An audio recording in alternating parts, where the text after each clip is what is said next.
Hello, and welcome back to Glenn's Wacky World on how to spend money on stuff you don't need. And today we're talking about banknotes. Oh, that's right, it's a banknote channel. So here's a lot of banknotes that I got, and well, quite a few of them I don't have.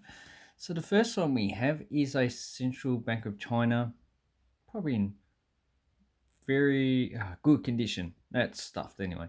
But on it, it has a 5 yen coin, and that was issued by the Republic of China.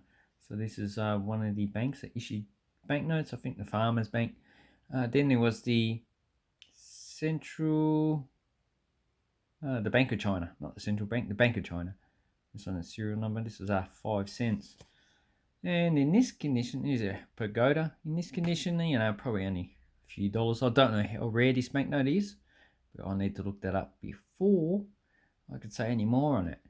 So, okay, so in uncirculated condition, you're talking about $5 to $10. So obviously, this one's probably $1, but still, I don't think I have it in my collection. So that's what you call a space filler, something to fill up until you can get a better banknote. Then we have Saudi Arabian banknotes. And I think this is a Fatimid gold dinar, or it could be Umayyad actually. So that's a gold coin. And here we have the King of Saudi Arabia. I don't know who it is actually. The of the House Saud. So it's 1 reel, 5 reels, and 10 reels. Quite a nice royal palace there. And as you can see, it's on all of them. Actually, is this the same guy? No, it looks like two different people based on the nose. So anyway, I like the way they got the moustache and then they got the beard. I wonder what that is called. So Saudi Arabia issues a 1 and 2 reel, so they don't issue a 1 reel anymore. See, 1 reel. This one is desert sunflowers, because Saudi Arabia is mostly desert. It does have forest, just in mountain areas. Then we have looks like an oil refinery. So they've one of the largest reserves of oil in the world. And so we've got date palms on an oasis, because they thrive in drier regions. So these ones, how much do they cost? I think these are like $20 to $30. The exchange rate is about 3 reals or 2 reals, between 3 and 2. I don't know the exchange rate today. To $1 Australian.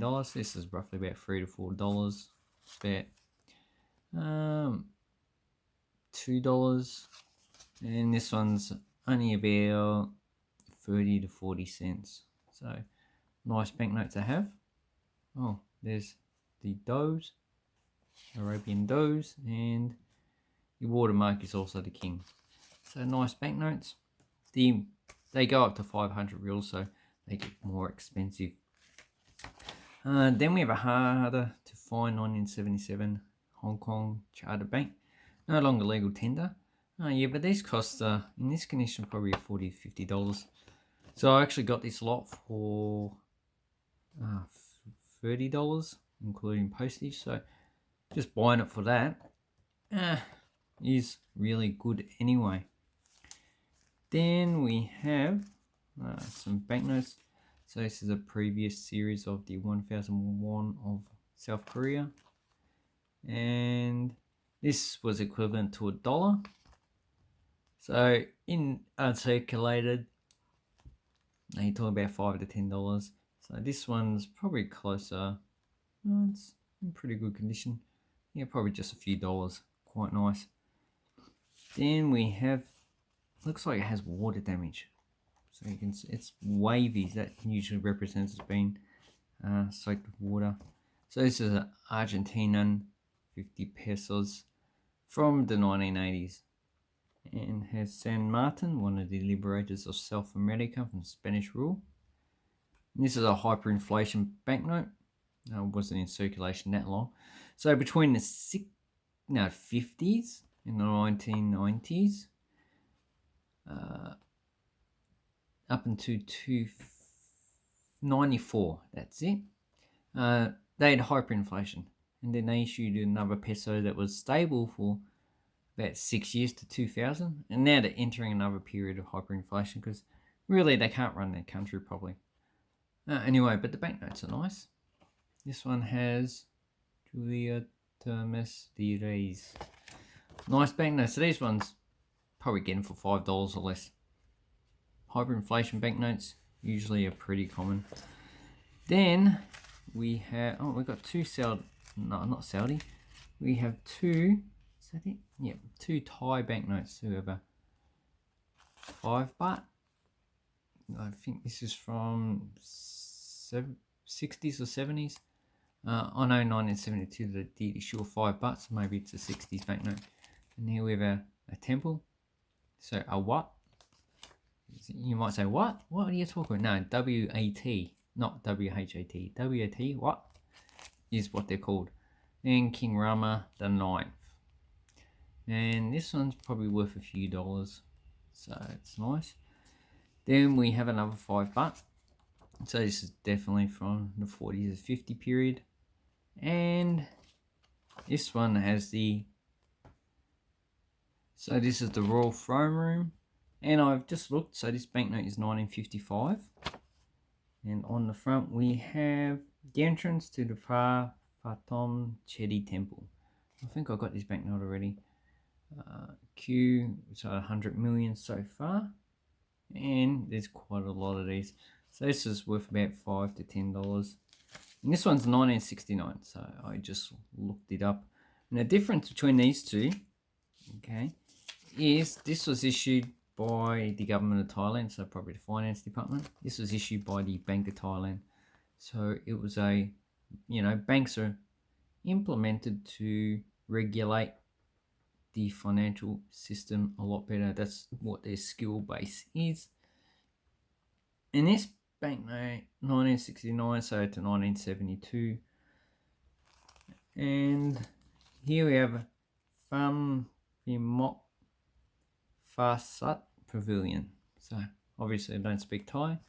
So this one's probably, because it's the last 5 baht banknote, it's would have been kept quite readily. Then we have a Pakistan 50 rupees. And this one has Muhammad Ali Jinnah. And on the back we have the Alamgiri Darwaza. So it's the gate, it's Alamgiri Gate. And this one has Urdu on the back. The earlier banknotes up until 1982 didn't, so this is a 1982 version. And in this condition, not really that expensive. It has an exchange rate of 50 cents. Pakistan rupees just really plummeted to the ground. So this was used between 1982 and 2006. So I haven't been out of circulation quite a lot. But not really worth that much anyway. Then we have a Kenyan 50 shillings. So this would have been the 1970s. In 1978. So there's Mr. Kenyatta. Quite nice. So this would have been a lot of money. And look, that looks beautiful. So this is probably a $5 to $10 banknote. Hyperinflation removed these. Currently the 20 shillings is a coin which I issued in 1998. But that design is awesome. I wish Australia had a banknote with that design. That's just one of the best designed banknotes I've actually seen. So I'm happy with that. I don't have that. Then we have two banknotes, Papua New Guinea, well circulated. So they issue polymer banknotes, and all the paper banknotes have been demonetized in Papua New Guinea. So these are not legal tender, but if they were equivalent to about $1 each.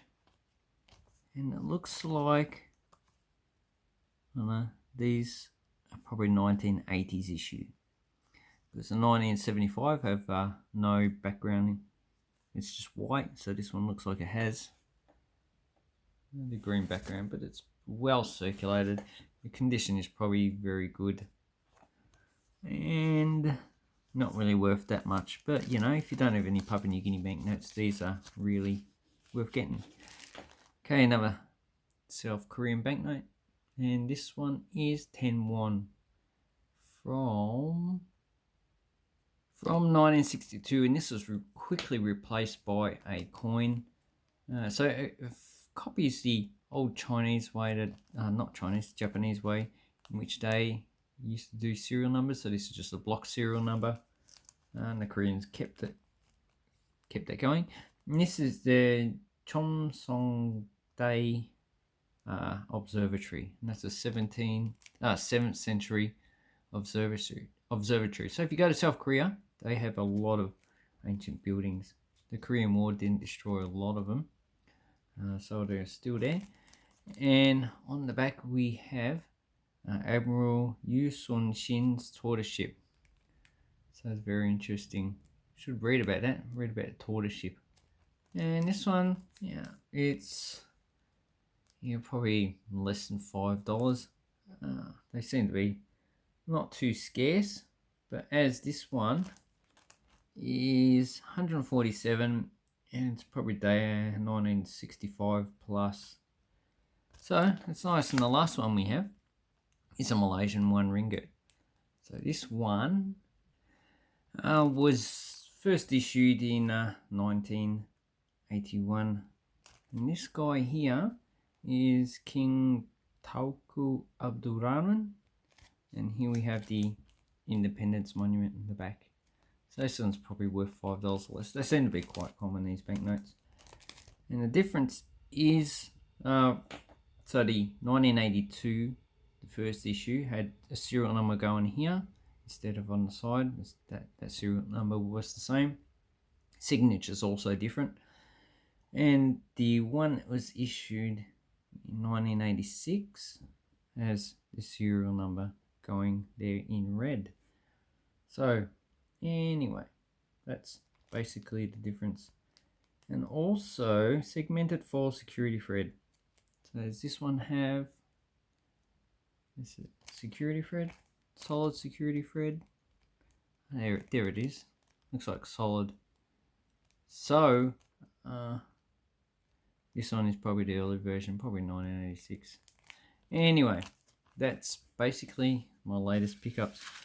Some of these I'll resell. I think I got that Saudi Arabian banknote set before, but I just can't find it. I'll put it somewhere. Anyway, thank you very much for watching my video. Have an awesome coin and banknote collecting time, and take care out there. I'll leave a link down below to eBay. See if you can find some goodies. Goodies.